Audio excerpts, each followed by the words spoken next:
அனைவருக்கும் வணக்கம். தமிழகம், மேற்கு வங்கம், அஸ்ஸாம், கேரளா, புதுச்சேரி ஆகிய 5 மாநிலங்களிலே தேர்தல் தேதிகள் அறிவிக்கப்பட்டு அதற்கான முன்முயற்சிகள் தேர்தல் ஆணையத்தால் நடந்து கொண்டிருக்கிறது. இந்த நாட்டில் 1947 ஆகஸ்ட் 15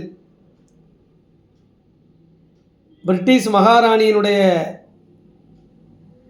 எதேச்சதிகார அந்த ஆளுமை ஒழிக்கப்பட்டு இந்திய நாட்டிற்கு சுதந்திரம் வழங்கப்பட்ட பிறகு 1947 இந்திய அரசாங்கம் நியமிக்கப்பட்டது. India nominate self government for our nation. The first prime minister of India Jawaharlal Nehru, the first law minister of India doctor Ambedkar, இவர்களெல்லாம் இணைந்து ஒரு நாமினேட்டட் அமைச்சரவையை அமைத்தார்கள்.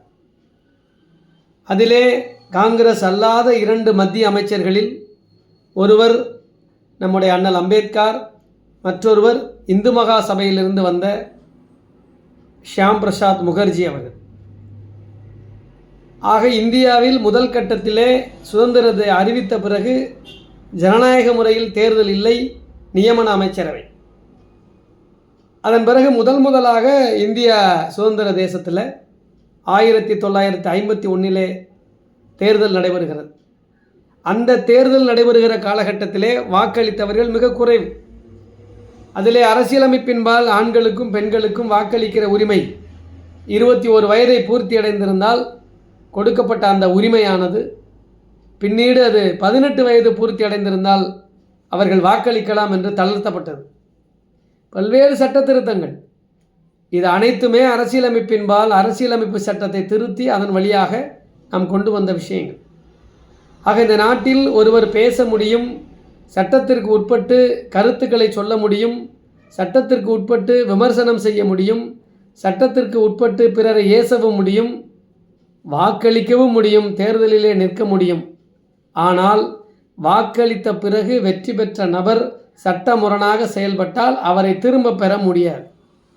அந்த உரிமை தேர்வு செய்த நபருக்கு இல்லை. இது இந்தியாவில் இருக்கக்கூடிய நடைமுறை. ஆனால் இன்றைக்கு இந்தியாவில் நடக்கிற தேர்தல் நடைமுறைகளை உலகம் மிகவும் உற்று நோக்குகிறது.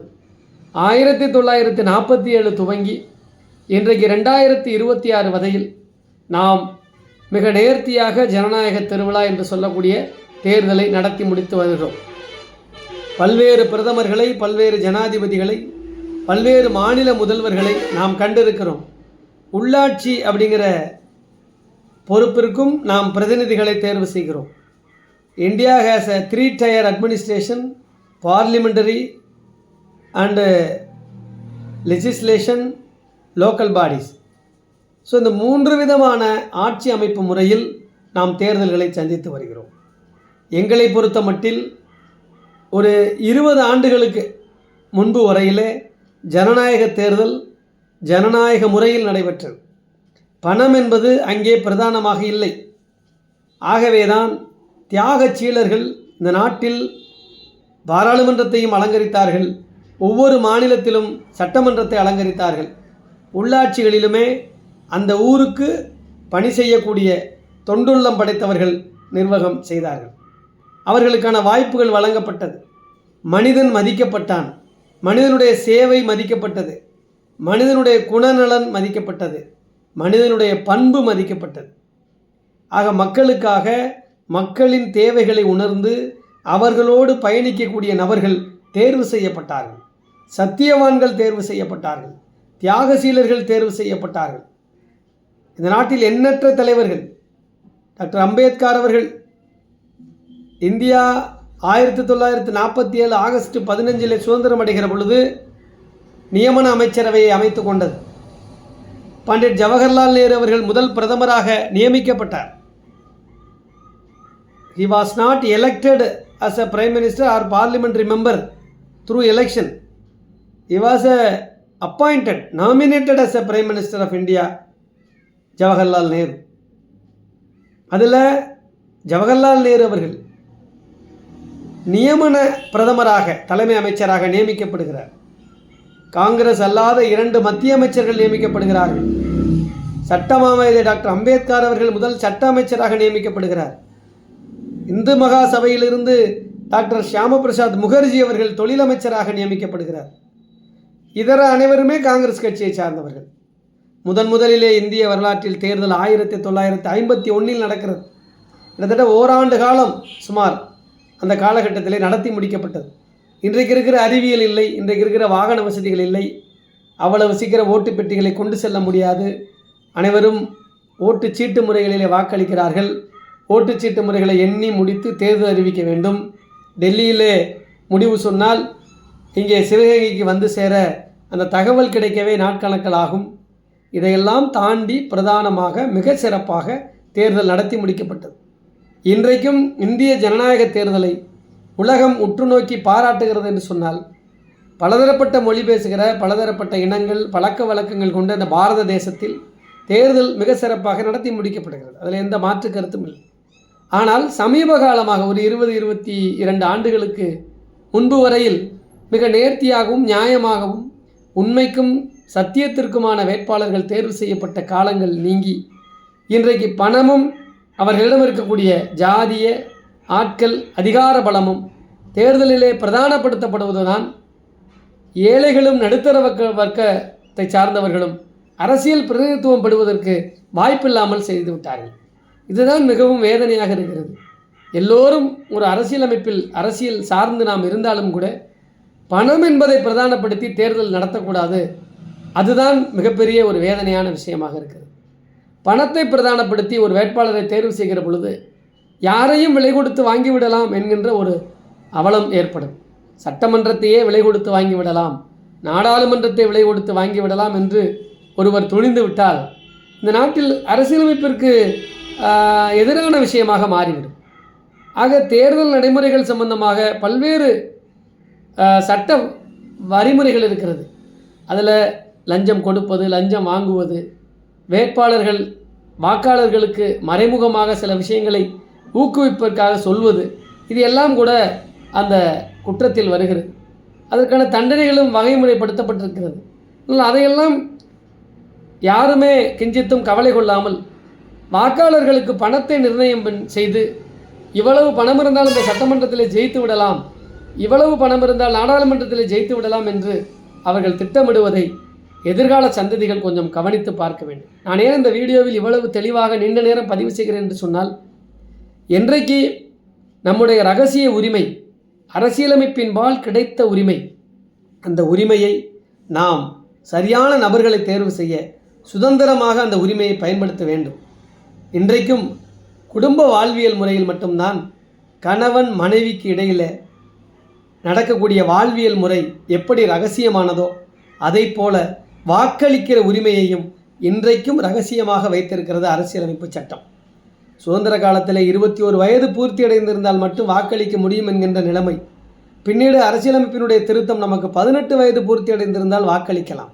அந்த வாக்களிக்கிற உரிமையை இன்றைக்கும் நாம் இரகசியமாக பெற்றிருக்கிறோம். இரகசியமாகத்தான் ஒரு இடத்திலே இருந்து நாம் வாக்களிக்க முடியும். நாம் யாருக்கு வாக்களித்தோம் என்பதை யாரும் பார்க்க முடியாது. வீடியோ கேமரா செய்ய முடியாது, ஃபோட்டோ எடுக்க முடியாது, அடுத்த நபர் வந்து பார்க்க முடியாது. அப்படிப்பட்ட உரிமை இன்றைக்கும் இருக்கிறது. அதுதான் சுப்ரீமசி ஆஃப் கான்ஸ்டியூஷன். இந்த அரசியலமைப்பில் உச்சபட்ச அதிகாரம் கொண்டவர்கள் மக்களாகிய எஜமானர்கள். நாம் தான் ஜனநாயகத்தின் மன்னர்கள், நாம் தான் இந்த நாட்டினுடைய மன்னர்கள். ஒவ்வொருவருமே மன்னர்கள் தான், ஒவ்வொருவரும் எம்பி தான், ஒவ்வொருவரும் எம்எல்ஏ தான். நம்முடைய பிரதிநிதியை நாம் அனுப்புகிறோம், அவ்வளவுதான். நமக்காக அவர் பேசுகிறார். ஆக அவரை தேர்வு செய்வதிலே அந்த இரகசிய உரிமையை நாம் அற்பமான தொகைக்காக இழந்து விடக்கூடாது. அப்படி அற்பமான தொகைக்காக நம்முடைய அந்த உரிமையை இழக்கிற பொழுது நாம் சட்டத்தின்படியாக கிடைக்கிற உரிமையை நாம் அந்த பிரதிநிதிகளிடமிருந்து கேட்டு பெற முடியாத ஒரு அவலத்திற்கு வந்து விடுகிறோம். 5 ஆண்டுகளுக்கு ஒரு முறை கிடைக்கிற 500 ரூபாய் அல்லது அதிகபட்சம் 2000 ரூபாய். என்ன நடக்கப் போகிறது அந்த 2000 ரூபாயில்? ஒரு வாரத்திற்கு சந்தைக்கு சென்றாலே 2000 ரூபாய் இன்றைக்கு இருக்கிற பொருளாதாரத்தில். அந்த 2000 ரூபாய் நம்மை வாழ வைத்து விடாது. ஆகவே நீங்கள் யாருக்கு வேணாலும் வாக்களியுங்கள், ஆனால் பணம் பெற்று வாக்களிக்க வேண்டாம். பணம் இல்லாமல் நம்முடைய உரிமையை நிலைநாட்டுகிற ஒரு ஜனநாயக திருவிழாவை நிறைவேற்றுவதுதான் தேர்தல் ஆணையத்திற்கு நடத்தக்கூடிய தேர்தலுக்கு நாம் ஒத்துழைப்பு வழங்குவதாக இருக்கும். அது மட்டுமில்லாமல் அனைவருமே வாக்களிக்க வேண்டும். யாரும் வீட்டில் இருந்து விடக்கூடாது. நான் வாக்களிக்க போக மாட்டேன், நான் வெயில் காலம் என்றெல்லாம் சொல்லிவிட்டு பேட்டி கொடுக்க முடியாது. வாக்களிக்க வேண்டும், அதிக பேர் வாக்களிக்க வேண்டும். பணத்திற்கு பிரதானமாக பணத்தை பெற்றோ அல்லது பணத்தை கொடுப்பவர்களுக்கு ஆதரவாக இருந்தோ நாம் வாக்களித்து விட்டால் நம்முடைய பர்சனல் லிபர்ட்டி என்று சொல்லக்கூடிய தனிமனித சுதந்திரத்தை இழந்து விடுகிறோம். அரசியலமைப்பு சட்டத்தினுடைய பிரிவு 21 அதைத்தான் சொல்கிறது. அந்த தனிப்பட்ட சுதந்திரம் தான் வாக்களிக்கிற உரிமையும். அந்த வாக்களிக்கிற உரிமையை விலைக்காக கொடுத்து விடக்கூடாது, அற்பமான பணத்திற்காக கொடுத்து விடக்கூடாது. அதன் பிறகு மக்கள் பிரதிநிதியை நாம் கேள்வி கேட்க முடியாது. இந்த நாட்டிலே மக்கள் பிரதிநிதிகளை தேர்வு செய்யக்கூடிய மிகப்பெரிய சக்தியை நமக்கு 5 ஆண்டுகளுக்கு ஒரு முறை அரசியலமைப்பு சட்டம் தந்திருந்தாலும் அவர்கள் தவறு செய்கிற பொழுது அவர்களை திரும்ப பெறுகிற உரிமையை தேர்வு செய்த நமக்கு தரவில்லை. ஒரு கம்பெனியிலே ஒரு பிரதிநிதியை தேர்வு செய்கிறார்கள், நேர்முக தேர்வில்.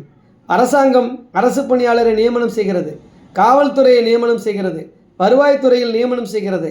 அவர்கள் தவறு செய்தால் நியமனம் செய்த அரசாங்கம் அவர்களை விடுவிக்கிறது, பணி நீக்கம் செய்கிறது, இடைநீக்கம் செய்கிறது. ஆனால் நாம் தேர்வு செய்கிற எம்எல்ஏ, நாம் தேர்வு செய்கிற எம்பி, நாம் அனுப்பி வைக்கிற பாராளுமன்ற சட்டமன்றத்தினுடைய அந்தஸ்தை பயன்படுத்தி தவறு செய்கிற பொழுது நாமே அவரை திரும்ப பெறுகிற அதிகாரத்தை ஜனநாயகத்தில் மன்னர்களாக இருக்கக்கூடிய, எஜமானர்களாக இருக்கக்கூடிய நமக்கு வழங்கப்படவில்லை. ஆக அப்படி இருக்கிற ஒரு காலகட்டத்திலே நாம் சரியான நபர்களை தேர்வு செய்து அனுப்பிவிட்டால் 5 ஆண்டுகளுக்கு இந்த மக்களுக்கு எந்த பிரச்சனையும் இருக்காது. ஆகவே பணம் என்கின்ற பிரதானத்தை வைத்து இன்றைக்கு அரசியல் நடப்பதாலே தியாகச்சீலர்களும் தத்துவ ஞானிகளும் மக்களுக்காக போராடுபவர்களும் சேவை செய்பவர்களும் ஜெயிக்க முடியவில்லை. ஒரு உள்ளாட்சி தேர்தலில் கூட அருகில் இருக்கக்கூடிய நம் வீட்டிற்கு அருகிலே குடியிருப்பவர் நிற்கிறார், வார்டு உறுப்பினருக்கு நிற்கிறார். அவர்கிட்ட கூட நாம் பணம் பெற்றுத்தான் வாக்களிக்க வேண்டிய ஒரு மோசமான சமுதாயத்திற்கு நாம் தள்ளப்பட்டிருக்கிறோம். ஒரு வார்டு மெம்பர் ஆவதற்கு நம்மோடு வசிப்பவர், நம் ஊரிலே இருப்பவர், நம்முடைய உறவுக்காரர், நம்முடைய நண்பர், அவரே அந்த ஊராட்சியிலே உறுப்பினர் ஆவதற்கு பணம் செலவழிக்கிற அவலம் என்று சொன்னால் இது எங்கே செல்கிறது? ஆகவே பணம் இருந்தால் சட்டமன்றத்தையும் வாங்கலாம், நாடாளுமன்றத்தையும் விலைக்கு வாங்கலாம், உள்ளாட்சியும் விலைக்கு வாங்கலாம் என்கின்ற மோசமான ஜனநாயகம், போலி ஜனநாயகம் இன்றைக்கு வளர்ந்திருப்பது தான் வருத்தமான விஷயம்.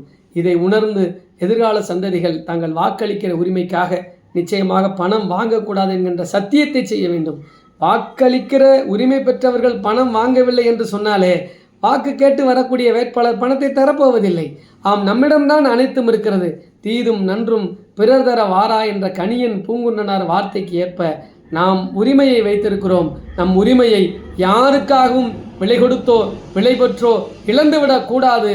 சரியான ஜனநாயகத்தினுடைய எஜமானர்கள் நாம் என்று சொன்னால் நம்முடைய வாக்களிக்கிற உரிமையை நல்லவர்களுக்கும் தியாகசீலர்களுக்கும் நம்மோடு பயணிப்பவர்களுக்கும் எளிமையான அரசியல் செய்பவர்களுக்கும் நம்முடன் என்றும் இருக்கக்கூடிய ஏழ்மையான ஒரு நபராக இருந்தாலும் கக்கனைப் போல, காமராஜரைப் போல, பிரகாசத்தைப் போல, பகத்சிங்கை போல, வஉசியைப் போல, திருப்பூர் குமரனைப் போல இவர்களையெல்லாம் இன்று பார்க்க முடியாது. ஆனால் நாம் என்றைக்கு ஒரே திருப்பூர் குமரனையும் ஒரே பகத்சிங்கையும் ஒரே வஉசியையும் சொல்லி கொண்டிருப்பது நாமெல்லாம் வஉசியாகவும் நாமெல்லாம் சுப்பிரமணிய சிவாவாகவும் நாமெல்லாம் கப்பலோட்டிய தமிழனாகவும் நாமெல்லாம் ராஜாஜியாகவும் காமராஜராகவும் கக்கனாகவும் மாற வேண்டும் என்று சொன்னால் நம்மோடும் இன்றைக்கும் எத்தனையோ கக்கன்களும் காமராஜர்களும் ராஜாஜிகளும் இருந்து கொண்டுதான் இருக்கிறார்கள். அவர்களுக்கு வாய்ப்பளிப்பது, அவர்களை அடையாளம் தேடி வாக்களிக்கிற பொழுது இந்த ஜனநாயகத்தில் நாம் தான் மன்னர்கள் என்பதை நிலைநாட்ட முடியும் என்பதை மனதில் வைத்து இந்த வீடியோ கேட்கிற ஒவ்வொருவருமே இந்த பிரச்சாரத்தை முன்னெடுத்து சென்று பணத்திற்கு வாக்கில்லை, பணம் கொடுத்து வாக்கு கேட்பவருக்கு இங்கு இடமில்லை என்பதை நீங்கள் அனைவருக்கும் சொல்ல வேண்டும். நன்றி, வணக்கம்.